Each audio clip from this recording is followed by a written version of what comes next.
This is J&J Boxing Breakdown. Today is August 7th, 2019. We're here, myself, John Amberger, with my man. Man, Jordan, what's up with y'all, man? Yes, sir. All right, so we got a number of things to talk about today. A lot of things going on in the boxing world. Today is the third episode and second hour-long episode. We won't be showing an episode on Saturday because we'll be at Muhammad Ali's training camp up in Deer Lake, Pennsylvania. Can't wait. Should be a good time. Probably get a bunch of good pictures and stuff. We can show y'all, show the good people and everything like that. So, like I said, if you've watched the previous episodes, we talk about boxing, but we also talk about other sports too, and that's how I'm going to open the show. I did want to say, I want to correct myself from last time. I said that Marcus Brown was a year older than us. He's going to be 28 this year. He's going to be 29. He was born in 1990, so he is he's a couple months older than Jordan, but he's like a year older than me, basically. And also, in the guy Tyson Fury's fighting, his name was Otto Wallin or something like that. Not Wallin. I don't know. We was watching a fight the other day, his last fight back in April, that ended in a no contest, and learn to pronounce his name, I guess, or I'm a little closer than where I was. But first things first, I want to talk about Carmelo Anthony, and I want to ask Jordan's opinion on, because I think he messes with Melo. I'm not 100% sure. I'm not the biggest Melo fan. I mean, I liked him when he was at Syracuse and everything. But, Jordan, do you think Carmelo Anthony will sign anywhere for the 2019-2020 basketball season? If I think people would stop blackballing him, stop trying to create the narrative that he's difficult to work with, he's not a role player, he doesn't want to take a lesser role to help the team out, he has to be a star. Like, Carmelo's came out and just said he just wants a chance to prove that he can play again on any team. Like, just give him the opportunity and show it. Give him the opportunity to show it. I think Carmelo still has a lot left. He has a lot left in him. He still has a lot left, and he deserves another shot, man. I think he's gonna be 35 this year. And I ain't got no problem. You know what I'm saying? I listened to the radio the other day, 106.7 The Fan. They were talking about it. It makes no sense. All props to Vince Carter for sticking it out for that long. 42. Entering his 22nd season. 22nd season, 42 years old. 4 decades. You know what I'm saying? 4 decades, 42 years old. 90s, 2000s, 2010s, now the 2020s. Well, like, that's an achievement. That's great. He redefined his game. You telling me he can find work at 42 and Carmelo can't find work at 35 and Carmelo still has something left in his tank? That's crazy. I think that he deserves another shot. I think that he will. I think it won't be as soon as everybody wants and as soon as he wants, but I think he will find his spot somewhere. It might not be with the Lakers, which everybody's kind of speculating that he's going to end up with the Lakers, but I don't think it will be. I think it will be with a different team. I don't know what team to say, but I know it's not going to be the Lakers. I just think that he's going to get his chance, but it's not going to be until probably mid-season. When they really, really need it, I think that's when they'll give it to him. Maybe he'll sign with a contender during the season or something like that. That's what I'm saying. I don't know who though, so I don't want to say who, but I'm just saying that that's what I think is going to happen. Like when they really, really need him, knock on wood that nobody gets hurt, but that's what's going to happen. Like they're going to need somebody. I'm telling you, he still got a lot left. He can still do some things, man. It's just he has to. My thing with Melo is that Melo has to. He says, like, I hear you. You saying that you would do you're saying that you don't mind being a role player. What I mean by role player, talking about like coming off the bench. You don't mind doing that, but not getting started. Yeah, not getting started in minutes. But we saw that was happening in Houston, and you just, you know what I'm saying, And I think that's where he was trying to get at with his interview, was trying to say that he has humbled, saying that he is willing to be a role player. And that's what I got off from that interview, and that's why I loved it. But see, I got to see it to believe it. To me, in my opinion, I think he's kind of, I mean, maybe not Steve Francis. Steve Francis is a bad example, but like, I think he's kind of cut from like the Allen Iverson cloth. And when I say that, I mean, they're cool when they're starting. They're cool when they're getting the major minutes, the superstar minutes. But when they got to be a role player, when they got to take a step back, I mean, I think that's a hard adjustment. I think it sounds good in the summer, but when it comes time to playing, I think that, Carmelo might, I don't know. I mean, maybe he could sign during the season. Maybe if he found the right situation. Maybe if somebody got injured. I think he can still ball. don't get me wrong. I think Melo could put up 15 points a game like it's nothing. I don't know what he was doing. I know he played like 10 games with Houston last year or something like that, and I don't know what his stats were. That's a really small sample size, but I think Melo can still play. It's just I feel like it's a personal issue. He has to accept a certain role, and is he willing to accept that role? That's to me that's the biggest question. And it's gonna be something to see. You gotta, time could tell. I just think that he's not going to get signed right now. I think he's just not going to get signed right now. I'm telling you, they got that narrative out on him like he's just difficult to work with. People don't want to. He doesn't want to do what he has to do to better the team. It's all about him, and that's the thing that's going to be difficult. Like it's going to be difficult about it. So hopefully, like I say, that first take interview though, man, he seemed like he was down. Humbled, had a nice slice of some humble pie. Maybe being at home, who says something on the radio? That's what they say on the radio. I think it was the Sports Junkies. The Sports Junkies. They were like, it took him being at home with his wife, being at home with wifey all that time, and like to say, oh man, I gotta get back out there. Maybe that was it.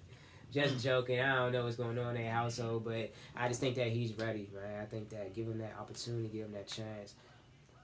You never know. Melo might be out there scoring 20 points. And you know how we as people are, like, we take things for granted. Most people, I know myself, you don't always appreciate something until it's gone. You think it's gonna last forever. You think the NBA. I'm playing the NBA until I'm 40 years old, and man, once you hit that wall, or once you hit, the certain narrative about you as a player, as a person, about your game. Once you took some time off, maybe he appreciate it. Maybe he will appreciate it that much more. That is very it sucks that it's like that, but it has to be sort of too. We can't just people are not just going to evaluate you off of your skill on the court. You gotta have that rapport in the locker room too. And if you ain't got that rapport in the locker room, you got that rapport with coaches. Man, you can have all the talent in the world, but once your perceived distraction outweighs your talent, or your perceived inability to work with outweighs your talent. I mean, you know how that goes. So, anyway, all right. So that was on Melo. Did you have anything to add? You want to add to that? No. All right. Well, hopefully we wish Carmelo the best. Like I said, we're in Maryland, not in Baltimore. We're in Maryland, and he's from Baltimore and everything like that. So shout out to our fellow Maryland, our fellow Maryland resident. I guess I don't know if he still lives in Maryland, but he grew up in Maryland.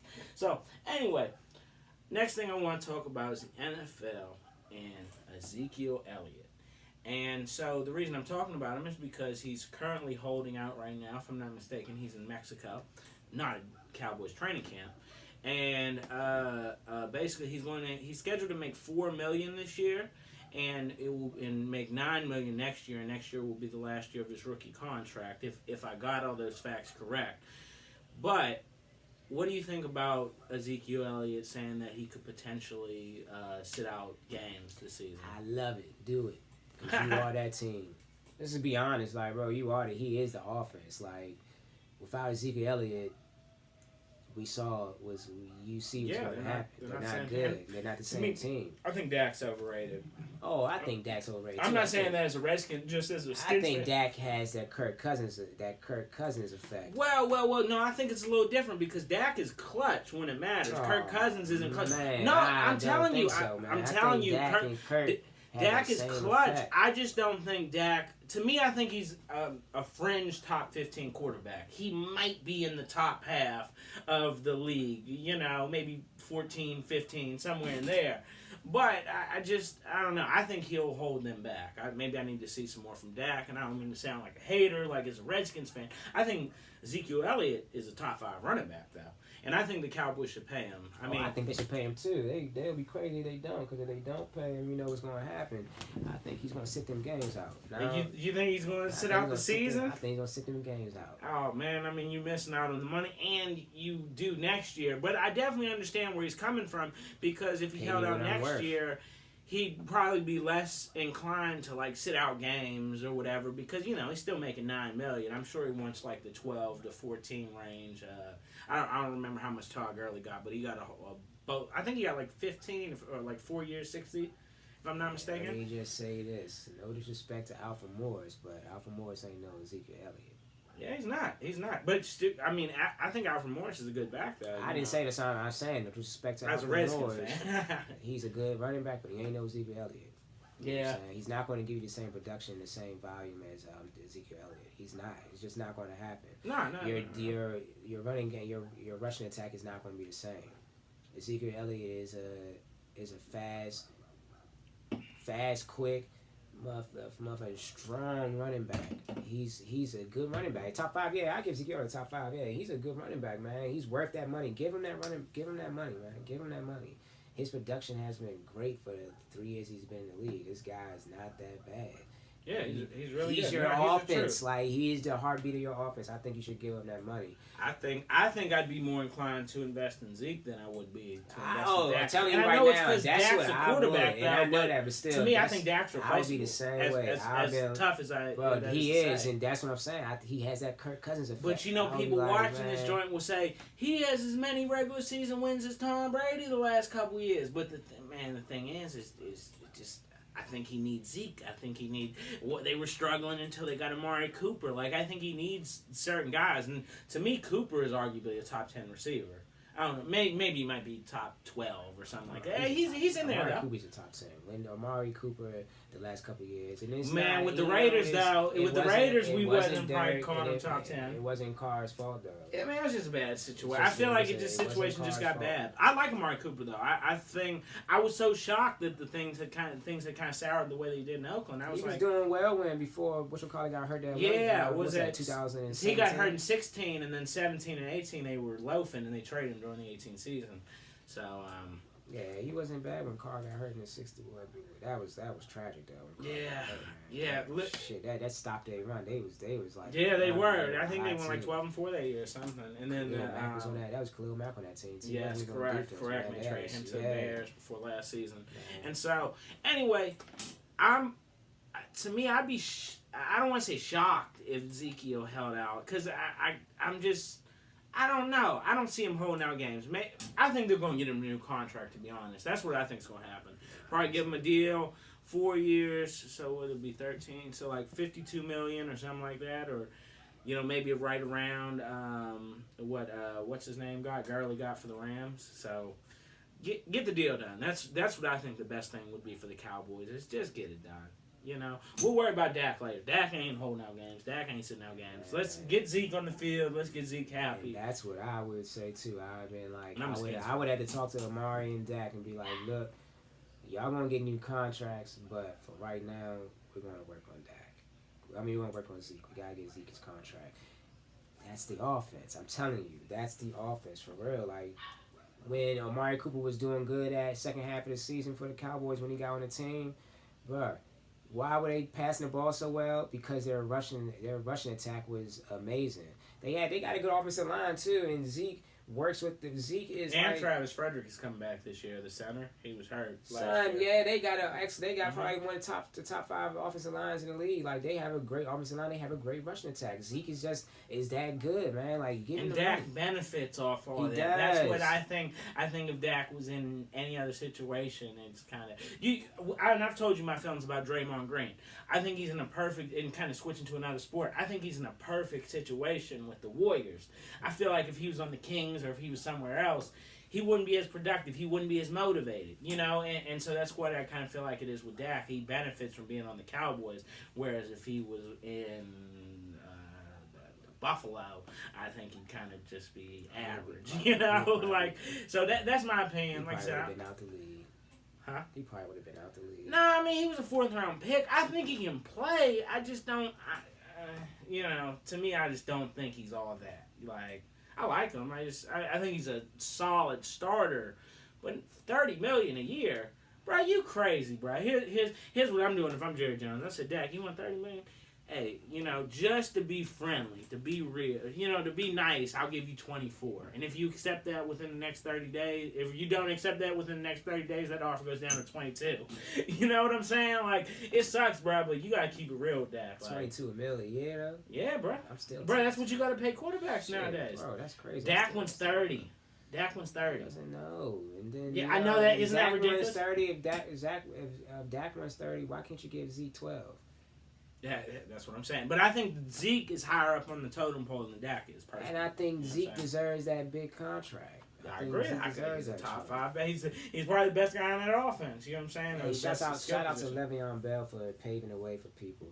Paving the way for the running backs for doing this. Man, don't get started on Le'Veon Bell because he worked himself though, man. He did, but he got a better contract offer from Pittsburgh than he got from the Jets. It got down to his peace and he got a healthy year off. You know what I mean? Yeah, it got down to his peaceful mind. He had to have people's peace of mind. I guess I do respect him though, and I can understand where Jordan's coming from. Is I can at least respect the stand. You know He sat out the season. Everybody thought he was bluffing, and he actually did it. So I can respect Le'Veon Bell from that standpoint, though. But anyway, all right, man. We spent the first 15, 16 minutes talking about basketball and football. Let's get into boxing, man. What's going on in the boxing world? So the WBO, if I'm not mistaken, maybe it's WBC. One of them belt groups. Said that WBO they made it so that Shakur Stevenson has to fight, what's his name, Joet Gonzalez. He'll be 26 this year. He's 23-0 and he's from California, and so he's undefeated 23-0. So they said Shakur Stevenson will fight him next. And then, and that was after Oscar Valdez vacated his title at 126. He's going to move up to 130 and fight the American dude, Jamal Herring at 130, like I said. So, what do you think about that? Do you think that the other dude, Joet Gonzalez, could give Shakur Stevenson a go? Joet Gonzalez last fought on DAZN, and he had an impressive 6-round stoppage. And that was probably I watched highlights of the fight. I don't know too much of the guy. I just looked at the highlights of his last fight. It was a very impressive stoppage. He has been in the last couple days. Speaking about the fight with Shakur Stevens, he's come out and saying that he is in his division. He's the best featherweight in the division. He's as far as career. He has talked about his excellent amateur career, and he says he has an excellent professional career. Got you with all that. I understand that he's undefeated, and like I said, I don't know too much about him, but I know about Shakur Stevens. So Shakur Stevens is up and coming, and that kid can box. If you looked at Shakur Stevens' last fight, that man can box, bro. He's a dog, and in the ring, man, I'm telling you, his ring IQ for that age is very impressive as well.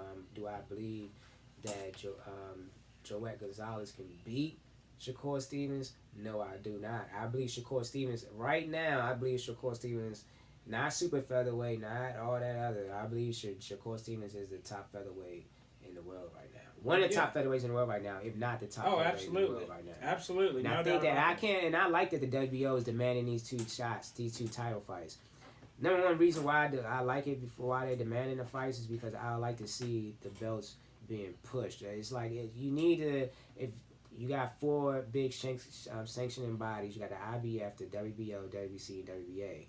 Okay, why aren't we seeing more of these title fights? We got it. Like I was saying last time, we gotta get these title fights out. And I'm glad they're doing this. Yeah, we gotta get the belts unified. I love unification. I'm all about unification. I love that this is happening.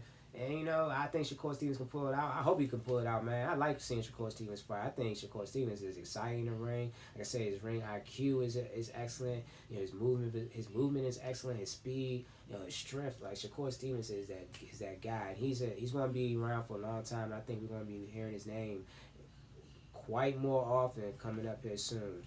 I believe so. Do you think Oscar Valdez is running from him? Because I honestly think he is. Because they were saying that maybe Stevenson and Valdez could fight next, and Valdez said, "Oh, screw that! I'm going to super featherweight. I'm going to go fight Jamal Herring, a guy that I could potentially beat." See, and that's another thing. All right, so what happens when Valdez has to run into Tank? Tank is a super featherweight. What happens when you got to run into him? What you going to do? They want him to pad his record though. That's what they're trying to do. I think he's I guess so. I guess so. Go ahead, but I don't like all that running up. Like I said, I believe it was either the last episode or the first one. I did not agree with Mikey Garcia moving up. I think Mikey Garcia is running from Loma, and I think that his fight against Earl Spence was just because he didn't want to lose to Loma. So I think that's bullshit. I should throw that out there though. But like Shakur Stevens and Teofimo Lopez, they're not going to fight each other because like they're cool. Like you know what I'm saying, they both kind of want to pad their record. They could pull a Roy Jones and B-Hop and fight early. Yeah, they could, but Shakur Stevens right now is in featherweight. Teofimo is a lightweight. What would have to happen is that Shakur would have to move up. Right now, I don't think they shouldn't fight each other right now. They need to worry about the divisions they're in right now. They're still young. They still got time to meet up. And when they get their names even bigger than they are now, they'll get that money that they well deserve. Like, I think they need to stay away from each other right now. I know hearing me say this in the last couple of episodes, I've been talking about getting the fights out and everything, but as for those two guys, Teofimo Lopez and Shakur Stevens, they are very young. They still got a lot of time. And if you know Teofimo Lopez, you know Shakur Stevens, you know they're going to be at the top of their divisions. It's going to be a little bit harder for Teofimo because Loma ain't going nowhere. So it's going to be harder for him. I'm sorry that I just got to put that out there. Even though I know him and his dad have said they're ready for Loma. I don't think you are. That's a little bit, I don't know, man. Like, that's a totally different animal, man. Yeah, I don't know if that's going to be able to do that, bro. But stay away from each other for right now. That's a smart thing, you know. Both kind of build the resume. Yeah, build your resume up and get the money that you deserve when it's ready. Y'all like it's time for y'all to fight. Yeah, because you don't want to fight too early. Yeah, when y'all both like 32, y'all going in like, all right, come on, let's do this thing, man. Yeah, I'm with you 100%.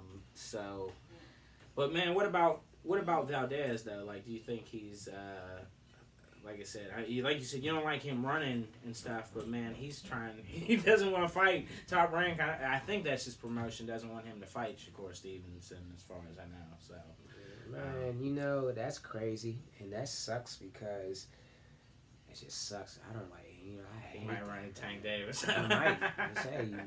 You might, and that might be what Top Rank wants. Like you might. Mm-hmm. You might gotta run into him, bro. Yeah, I'm with you. Sorry, like that's what I'm saying. Like, why would you, if you can fight Shakur right now, why run from Shakur and not fight him? Then you move up in weight class, a class that you're about to tread into open waters in. You already know about featherweight. You're moving up in weight to go fight somebody else, and then you're gonna have to end up fighting Tank. So what's gonna happen then? You're gonna move back down. You're going to move back down, fight somebody else, and then when it's time to fight Shakur, you're going to move back up and keep playing limbo? No, man. If you're going up there just like Mikey Garcia was doing, like, I don't want to fight that person right now, I'm about to go up and lose, and then come back down, and then say after, like, oh, yeah, I'm interested in fighting them.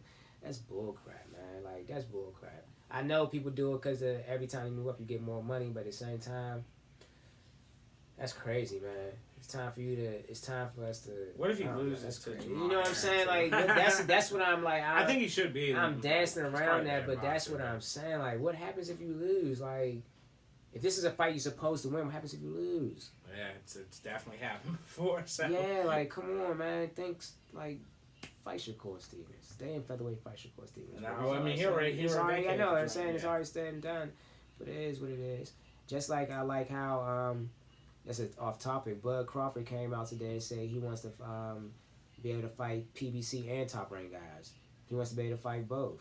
But I think that's tight too. That's how it should be. That's how it should be, and I think that's tight as shit.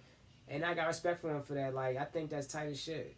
I like that. But Oscar Valdez, much luck to you, man. Hopefully you're able to beat, was it Marcus Brown? No. It's Jamal Herring. Jamal Herring, Marcus Brown. I think it's New York. I know, all different weight class. Whatever, Herring, hope you can beat him. Hopefully you can beat him. Hopefully that you do well in super featherweight. But I just want you to know, if you do well, you're going to have to fight Tank. Yeah. I can't be running forever. And you know what? Maybe he thinks he's a better matchup in that weight class because he thinks he can beat Tank or the top half of that weight class. Maybe he thinks that he's He can't do it at featherweight, but I don't think that would be ass backwards because you're moving up. Like that would be so ass backwards. So I don't know what's going on with that guy. Yeah. Anyway, so like I said, can't run forever. So we'll see how she all plays out. The next thing I want to talk about was kind of do a Spence versus Porter preview. I know the fight's not for another month or whatever, but I figured it'd be a good time to talk about it. And me and Jordan both watched. Sean Porter's last fight versus the Cuban guy, and we both thought he took an L personally. And so I don't know if he agrees with me, but I don't think Sean Porter deserves this. It's nothing. This shot, it's not even talk about like Spence and Sutter. I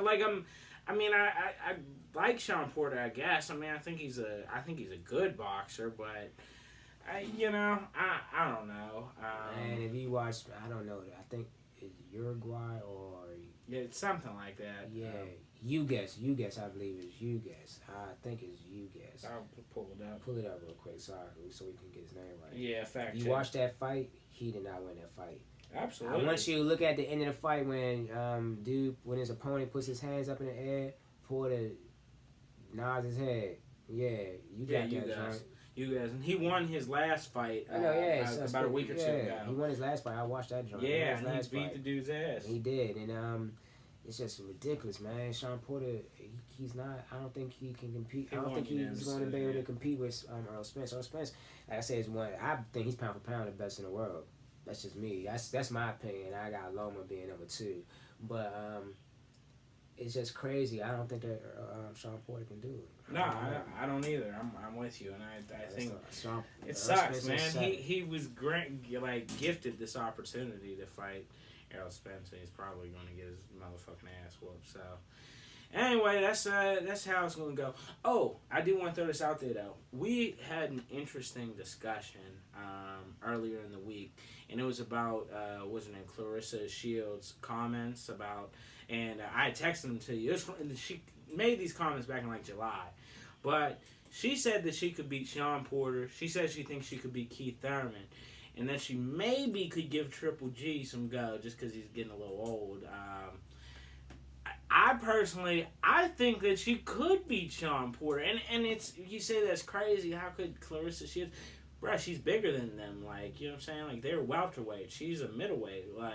And son... If you've seen Clarissa Shields, she is fucking nasty. She's a great fighter. I personally think she could beat Sean Porter, as crazy as that might sound, and maybe even beat Keith Thurman. I don't know. I'm maybe on that, and I don't think she could beat Triple G. But what do you think about Clarissa Shields versus those 3 guys? What would you think? I mean, Triple G, I don't think she can beat him at all. I'm just going to throw that out there. Triple G apart. He's her side. And even though he's older, I still think he's probably win. I know she's bigger than Sean Porter and Keith Thurman, but I'm just going to go ahead and say anything can happen with those 2 fights because she is bigger. I think she's a better boxer than Sean Porter. I hate to say it. Maybe he has more power, I guess, or maybe they punch harder than anybody she's ever fought, but. Bro, it's still boxing. I'm just going to say 50-50. Flip a coin. 50-50 on who, bro? Sean Porter and Keith Thurman. Triple G. Triple G going to punish her. All right. All right, I just... Because you never know what's going to happen in boxing. That's all. That's how I see it. It's boxing. You never know what's going to happen. You gave her the advantage of the weight, so... Mm-hmm. Yeah. She can't work that to her favor, then maybe she might can pull it out, but... I don't know, man. You just gotta leave it off the chin and see what happens. Man, I don't know if any sanctioning body would approve that joint. Nobody would approve it. But it would be interesting, though. I think she could beat Sean Porter. If that's crazy or that's controversial, it is what it is. I'm being honest. In today's time, it's not controversial. Equal rights. Nah, but listen, but people watching would say, bruh, how can you say that a female could beat a male? How can you say that about a world-class boxer like Sean Porter? Possible. It is possible. I think it's very possible. I think Sean Porter wouldn't want that smoke, to be honest. Awesome. But anyway, just an interesting discussion. Now we're about halfway through the show. I want to talk about a classic fight, an old fight that I watched, and it occurred 1987, and it was Marvin Hagler versus Sugar Ray Leonard. Sugar Ray Leonard's actually from Prince George's County, grew up around here, and Marvin Hagler, he was from Boston or the Boston area, and they said he used to run through like Cape Cod. Through like the sand dunes and stuff, and he used to run in like military boots because he said running shoes were sissy shoes, and like he used to be on. I couldn't find any YouTube footage of it. I've only heard about it and read about it. But they said he used to run through and he used to scream war, war, and they said he used to scream war because it was cold, like running through Cape Cod and everything, like running up there. It's probably cold as shit during the wintertime. And anyway, so it was a dope fight. If you haven't seen it, you should definitely watch that joint. I thought Leonard he had an eye injury before, a detached retina or something, but he got surgery on it, and he was coming off a 3-year layoff because he just, I guess he said he was tired of the sport, just, I don't know, wanted to get into something else or whatever, take a little break, I guess. And so he came back to fight Marvin Marvelous Hagler versus Sugar Ray Leonard in '87.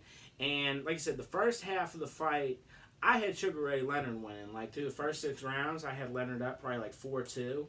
But then I thought in the second half of the fight, Hagler started giving him the business and started coming back. And it was, it was a close fucking fight. Don't get me wrong. But when I scored, and it was the first time I ever watched the joint, I scored at 115-113 for Marvin Hagler. And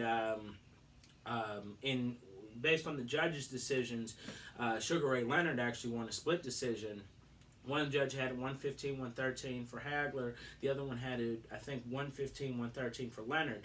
And then the other judge, Judge 3, had it 118-110 for Leonard. I said, what? Like, it brought me back to Canelo with Triple G1. Like, 118-110? You're fucking nuts. Like, and so, I mean, that shows kind of the randomness in boxing and it actually turned out to be Hagler's last fight. Like, he was done. He was done after that joint. Like and I've also heard conspiracies that like the mob paid him to like lose the fight. I don't know about any of that shit because I mean he was giving Sugar Ray Leonard the business. I mean I don't know. It was a dope fight. It was a really good fight. But what you think about that joint, man?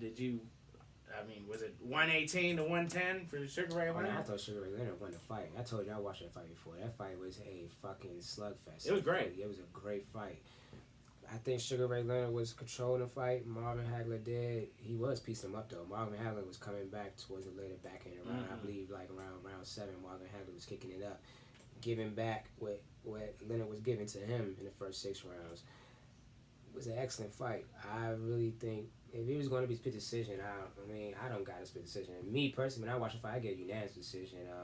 Sugar Ray Leonard. I give it. What score would you have it? Like 115, 130, 116, 112? 116, 112 would be my score. Oh man, for the Sugar Ray Leonard. Yeah, 116, 112. Like I said, it was a slug. It was to me.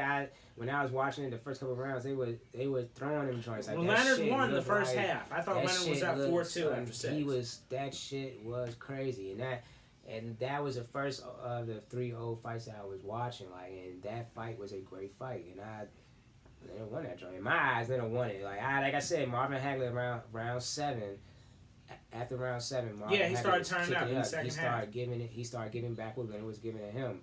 But I still think, with that being said, Leonard was still doing what he was doing. It wasn't as intense as it was in the first 6 rounds, but it was still enough to get that unanimous decision. I believe that's what I believe. 116, 112. Yeah, 116, 112. Oh man, that's sounds like 118, 110. Nah, I'm just joking. But anyway, just difference in opinion. I thought Hagler won that fight. He thought Leonard won it. So anyway, just the judges gave a split decision to Sugar Ray Leonard, and it was what it was, man. That's boxing, and that's how things go. And we can both watch the same fight and have a difference of opinion who won. Like I said, most people call me crazy for saying Canelo Triple G1 was a draw. Like most people say, Triple G won that joint.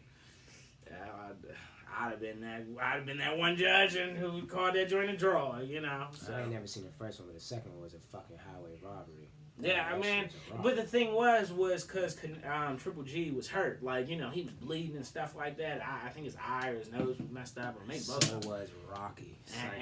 But the thing is I feel like the judges gave it to Canelo just because of how Triple G looked. Whereas I thought say the power punches though. That's what a lot of people were saying. Like he landed more power. I was like, but come on. It was a close fight. It was a very close fight. I thought Triple G won like 7-5. I thought he took like the last 3 or 4 rounds. That's what like Triple G was like. He was still throwing them things at him. He was still boxing, and he wasn't boxing bad. He was still boxing good. Even though Canelo was landing some shots. Jesus Christ, Triple G looked fucked up after that fight, man. Yeah, he did. So, anyway, I do not, we've said it on the first show, I don't want to see Canelo, Triple G 3. I don't want to see y'all running back either. Yeah, let's just, they work, Triple G, it happens, it's boxing, so what you gonna do? But, the next thing I want to talk about though is Canelo Alvarez. Since we kind of piggyback off that, what do you think about the? So he was supposed to fight that guy, the Ukrainian guy, Sergey D something. I can't pronounce he has the long ass last name. He was supposed to fight him, but then he was stripped of his middleweight belt for not defending it soon enough or something like that.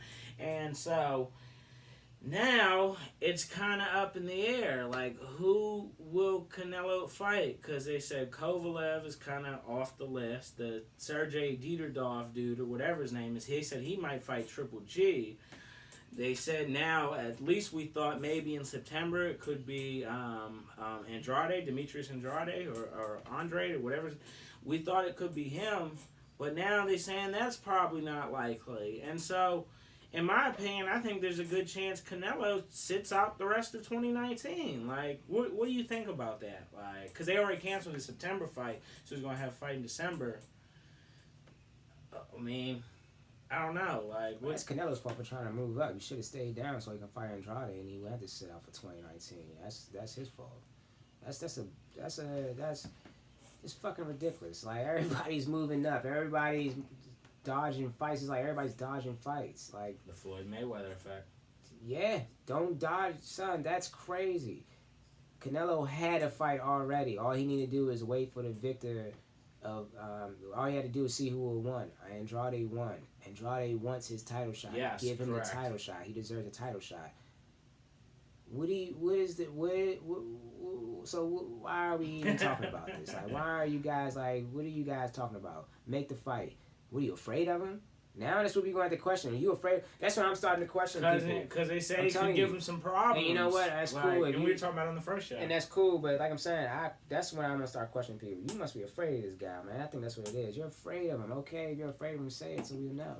And then let's strip you of the belts and let him and the next opponent fight for them joints. Maybe Andrade versus Triple G, see who can be crowned the champion or something like that. Take your belts. But that's bullshit, man. I don't like that. Like, that's crazy, man. Canelo should not be moving up to no light. Why is he? What? You what? Nah, man. No. You 5'8", moving up to light heavy? 5'9". 5'9", light heavy? Nah, they saying he might fight that dude who is a light. So I guess, I don't know if it'd be for the belt. I don't know. Like, I don't know what the whole situation is. That dude's supposed to be moving down to fight Canelo.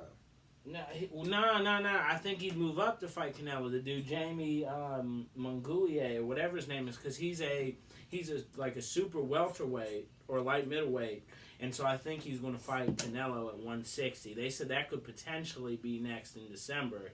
He's 22. Why does he get a shot when Andrade just fought? I think Andrade's at super middleweight, but I'm not getting this whole situation. What is Canelo doing? Like, I don't. And then earlier they were saying that maybe he's trying to get out of his Golden Boy deal. Like, maybe, I don't know what good it would do not to fight. Oscar ain't gonna let him go. That's Oscar. Nah, that's the goose that lays the golden egg right there. Like, Oscar probably gonna be like, no, come on, man. Nah, bruh. You can't go nowhere. So, what do you think is going to happen, or what do you think? Do you think he's going to fight the dude Maguia in December? Or? Oh yeah, he's gonna fight in December. He's not gonna fight Andrade next. Yeah, so Yeah, he's ducking Andrade, like. He's gonna fight Andrade, and that's how it's gonna be. So anyway, that's hopefully Andrade, or hopefully he can get someone else. Maybe he could fight Caleb Smith or something like that. Like, I don't know. Maybe that could be Canelo's next opponent. I think we've talked about it. I think it would be intriguing with Caleb Smith being 6'3" versus 5'9" Canelo Alvarez. Would be interesting. So I don't know. Would you be interested in seeing Caleb Smith, Canelo? No, I want to see Andrade versus Canelo. I think he could beat. I'm not saying that he would win, or I'm not saying that Andrade would be necessarily be the favorite, but he is a good chance. I think he could give Canelo some go. Yeah, I want Andrade versus Canelo. I don't want Canelo versus nobody. And Andrade's 6'1" too, so he definitely has the height advantage. Canelo. That's what I want to see.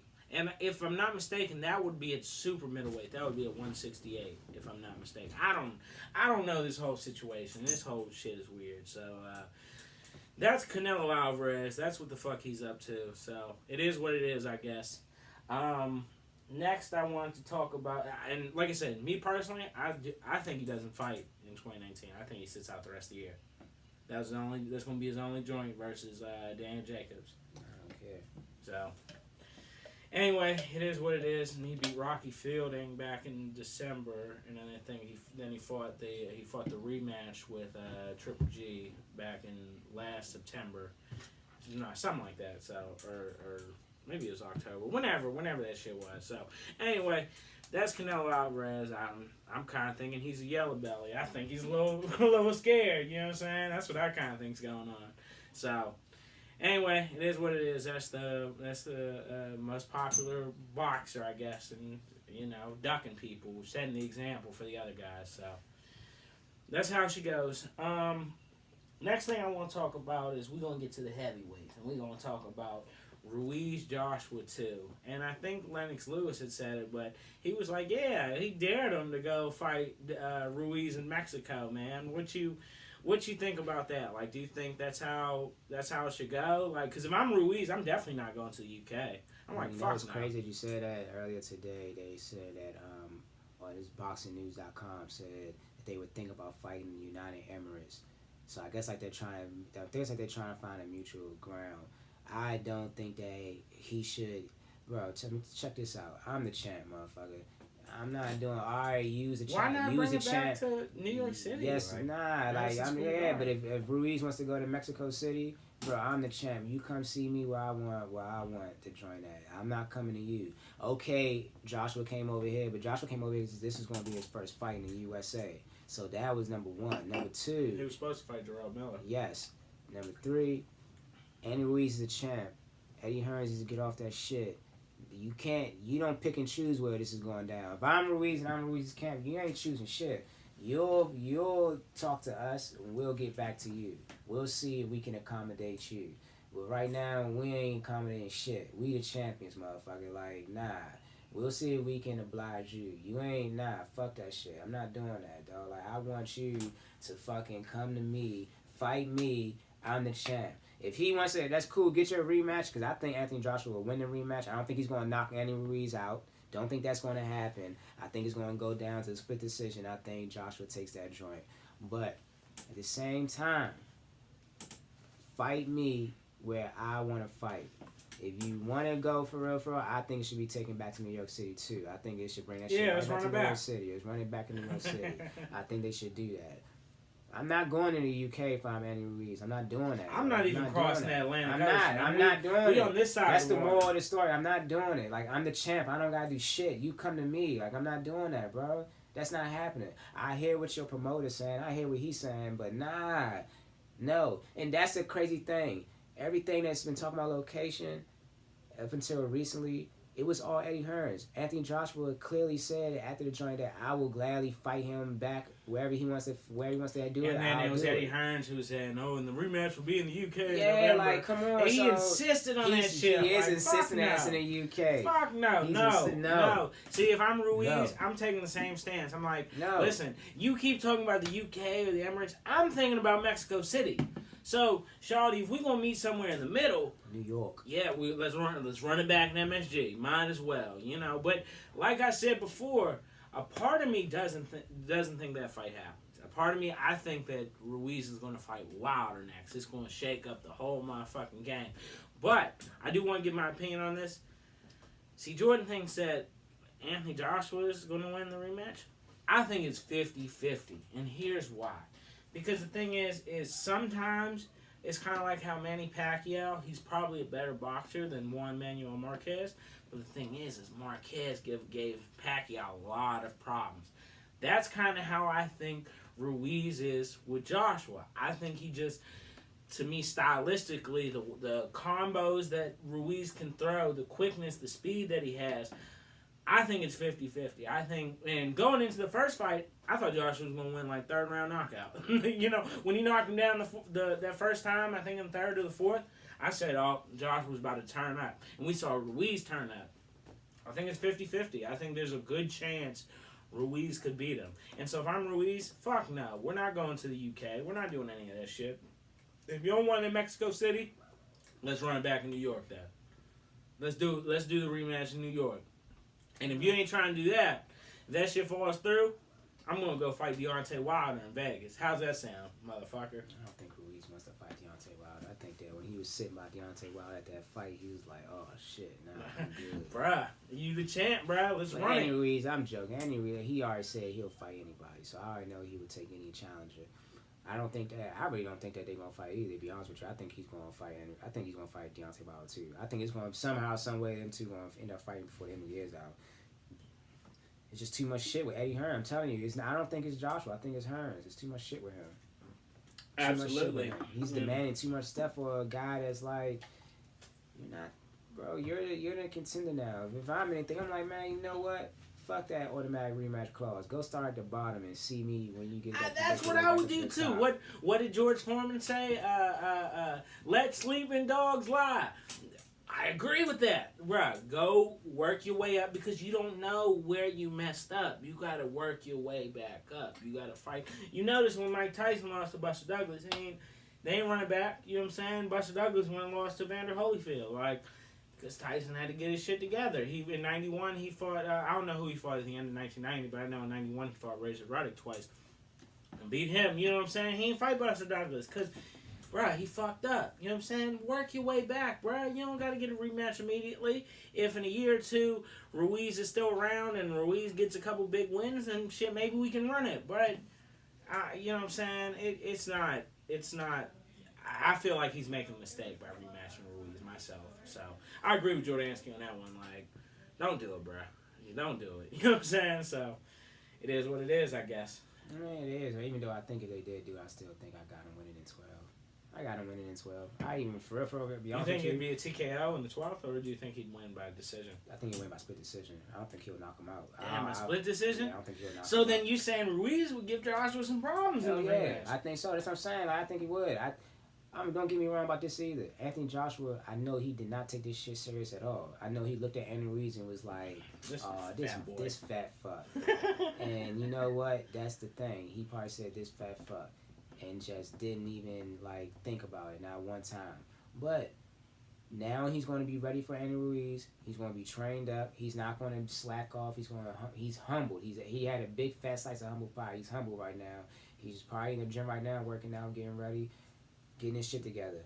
Andy Ruiz is doing the same thing and getting better. Andy Ruiz is about to go on a diet. And he said he was trying to lose weight. I think Andy Ruiz, but besides that, you look at the fight, either way, Andy Ruiz still gave this man trouble. The way he was boxing, going in that bull rush. That's what I was telling people when I was watching the fight. Man, I know Andy Ruiz did. He said, fuck that, I'm going to come out here and rush him. Especially when he got knocked down. He was it was almost like, that's the best he got? Like, bro, if that's the best he got, bro, I'm about to beat his ass. Like, that's what I feel like Ruiz, like a switch click on his mind. I got to rush him. Ruiz is like, time to rush him.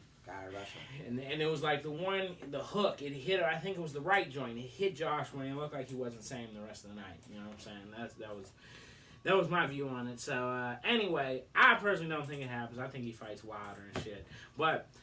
And Jordan seems to agree with me. But for the last 10 minutes or so of the show, I want to talk about this. And if you've watched the first 2 episodes, as you know, me and Jordan really fuck with Mike Tyson. That was our guy. And he might have had his flaws. He might not have had the greatest quote-unquote career ever. But Mike Tyson in his prime is like Jordan had him number 2. I think he's like 3 or 4 in my top heavyweights ever. Like he's definitely up there, and so I think he could beat Mike Tyson in his prime. Could beat many guys. Like I just think he was a beast. And so I was looking it up right not too long after the show, last show, and I came across something, and I was seeing it online, and I just wanted to bring it up here. Is Mike Tyson overrated? And that was the sentiment I felt like a lot of people online had, was that he was overrated. That, oh, you Mike Tyson fanboys, you put Mike Tyson in your top 5 heavyweights ever. Did you see his career? Anytime he got knocked down, he didn't get back up. Whenever he faced somebody good, he lost. Rah, rah, rah. Had the biggest upset in boxing history. Rah, rah, rah.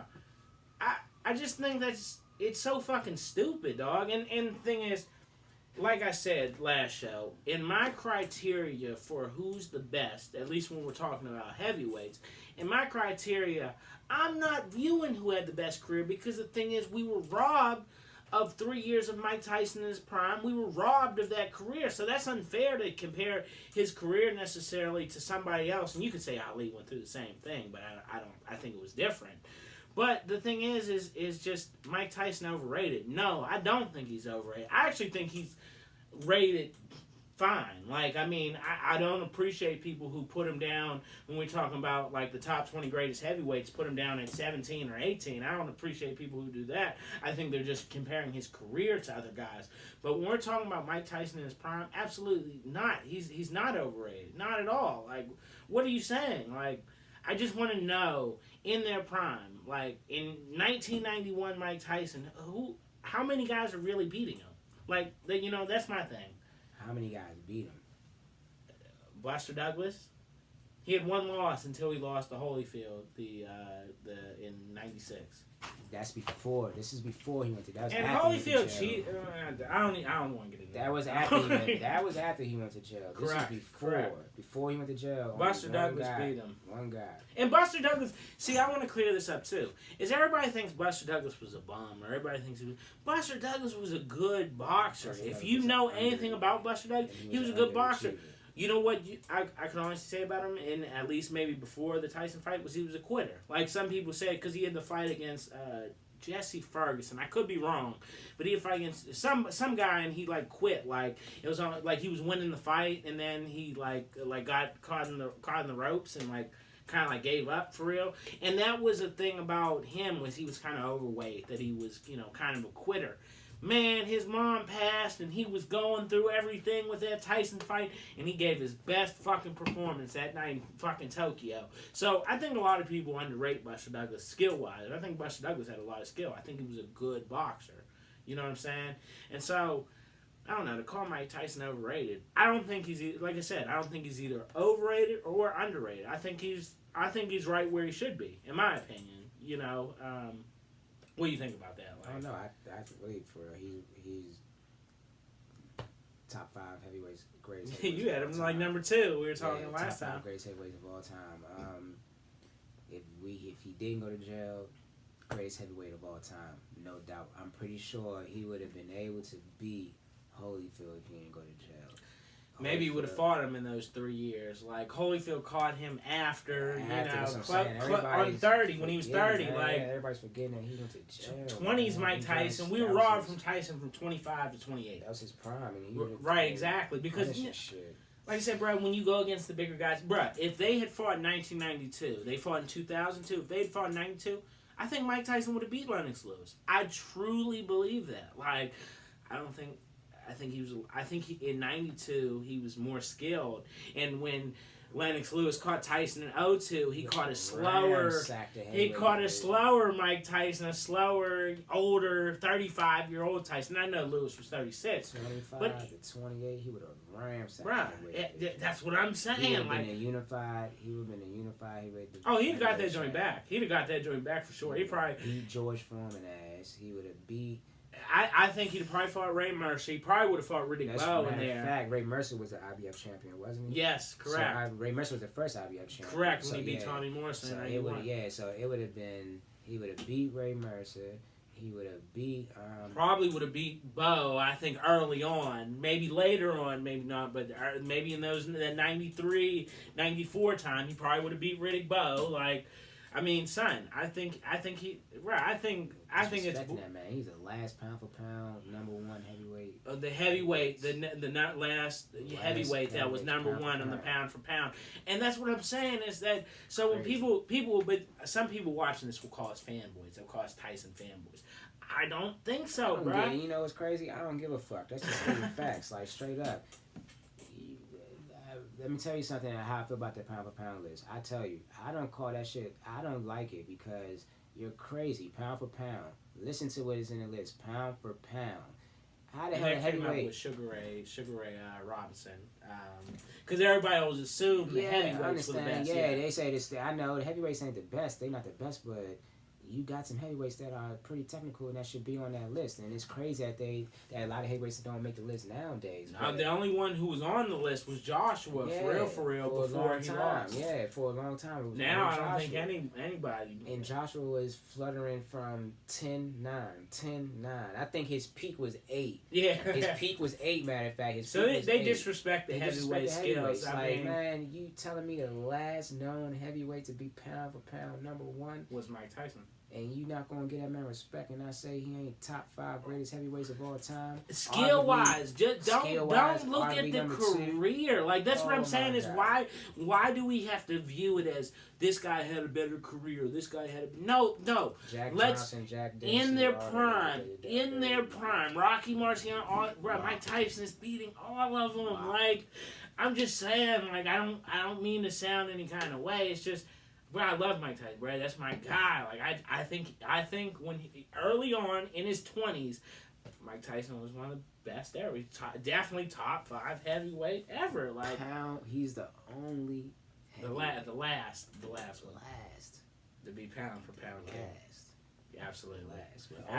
Only heavyweight in my decade though, in my lifetime. Yeah. Only heavyweight in my lifetime to be pound for pound champion. That's to me that's something like in an era when I'm growing up in an era where there is hardly any respect to the heavyweight division. None. Like he was the last one, and that's why I give him so much respect. Like you can't say that. Like if you're the last guy, like you were the beacon right there. You were the pound for pound. Like you was a champ, pound for pound. Like if we had a new fight night and we could put all the heavyweights in their prime, I'm just telling you, Mike Tyson is beating there's probably a couple guys who could beat him. Like he's anybody you think of. I don't understand how people say he's overrated. Like I don't know. I think he's right where he should be. As I've said it on the show. I think he's right where he should be. I mean, I think it is what it is. Like, he gets his respect because people saw his power, whatever, and you could criticize his career or say he blew it or whatever the case may be. But in his prime, Mike Tyson is beating most other guys in their prime. That's just a plain fact. But you know what I'm saying? That's as simple as it gets. So, anyway, I think Jordansky agrees with me, so y'all can call us fanboys, y'all can call us whatever the fuck you want. So, anyway, that was the show. Like I said, today is August 7th, 2019. Like I said, my name is John Amberger, Blaze Jays. You call me, look me up, follow me on Instagram. And that's my man Jordansky. Yep, remember boy Jordansky. You know, follow me on Instagram, JTheGreat8. You can hit me on Twitter. I believe it's the same Twitter handle, JTheGreat8. Or it might be Machiavelli Daniel. I don't know. You pick. Tell me what happens. Hey, and if you like professional wrestling, just, one of these days, we're going to be talking about that on the show. I'm a big fan. AEW we can definitely talk about it on here. Sold out the Capital One Arena. Hey. Their tickets went on sale on Friday. They crashed the site Friday afternoon. They had some tickets Saturday. Sold that thing out. 2 days. Yes. Not bad, man. Congratulations to those guys, and I hope that everything works out. Another thing, Tank.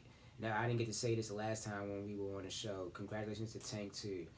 To Gervonta Davis. Hey, bro, you sold out the Royal Palm Arena. Like, that's crazy, we were talking about that. You sold that right now. Congratulations to you, too. But, all right, guys, always remember to click that like button, share, and subscribe.